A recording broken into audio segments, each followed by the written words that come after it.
I declare an interest as sometime Chair and Vice Chair of the APPG for the Turkish Republic of Northern Cyprus. I have raised the issue of the division of Cyprus many times in your Lordship's House, and I'd like to put on record my gratitude for the immense effort made by the FCDO in trying to facilitate a long-term solution to the problem. Our colonial past on the island and our status as a guarantor power have meant real involvement, particularly in the run-up to the Crans-Montana negotiations now 9 years ago. It's a matter of huge regret that these negotiations failed at the very last moment when the Greek Cypriot negotiators abandoned the process. Cyprus has been divided for over 50 years, and in this half-century there have been repeated attempts to reunite. All these attempts have failed, and in each case the Greek Cypriot South was the proximate cause of these failures. The current position is that the north of the island, the Turkish Republic of Northern Cyprus, is a de facto state, recognised only by Turkey and supported by Turkey, both economically and militarily.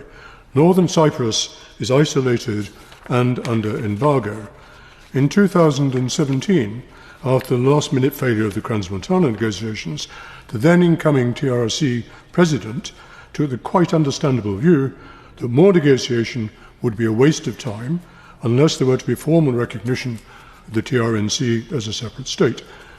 Unsurprisingly, this has resulted, or had resulted until recently, in no significant progress. But there has been no shortage of warnings that the situation was delicate and the tensions were increasing. And this was before war broke out in the Middle East. And war has made these tensions on the island very much more intense. But despite, or possibly because of these heightened tensions, there do now appear to be faint signs of a restored appetite for negotiations to resume. The Republic of Cyprus President has indicated that discussions between the UN Secretary-General and the Turkish President could lead to a new peace plan and has urged the resumption of negotiations. The UN Secretary-General has also indicated a desire for an effort to restart reunification talks. But clearly, the record of 50 years of failure to reach an agreed settlement carries some harsh lessons about good faith, the inevitability of serious and probably unpalatable compromises. The Minister will know that the Turkish Republic of Northern Cyprus has newly elected a leader, Tufan Erhruman.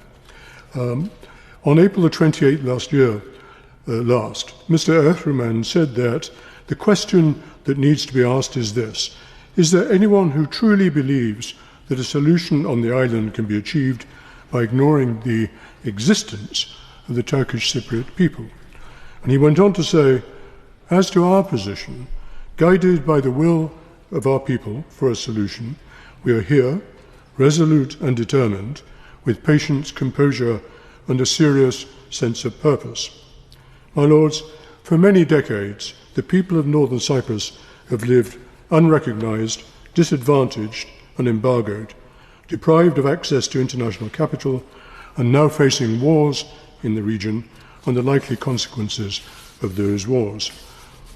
The division of the island was not the fault of the people in the island. They are not to blame, but they have been isolated as a consequence for 50 years with the inevitable economic consequences.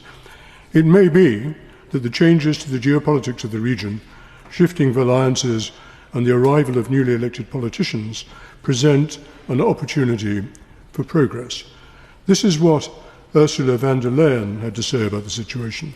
Speaking on January the 7th this year, she said, "For the European Union, a comprehensive, fair and lasting settlement for Cyprus remains an absolute priority." Could I ask the Minister if he could make the same commitment? There is, as I'm sure the Minister knows, there is significant sympathy and relevant expertise in this House on the subject of Cyprus and the Cyprus issue. Could I ask the Minister to meet with me and other colleagues to discuss how we may contribute?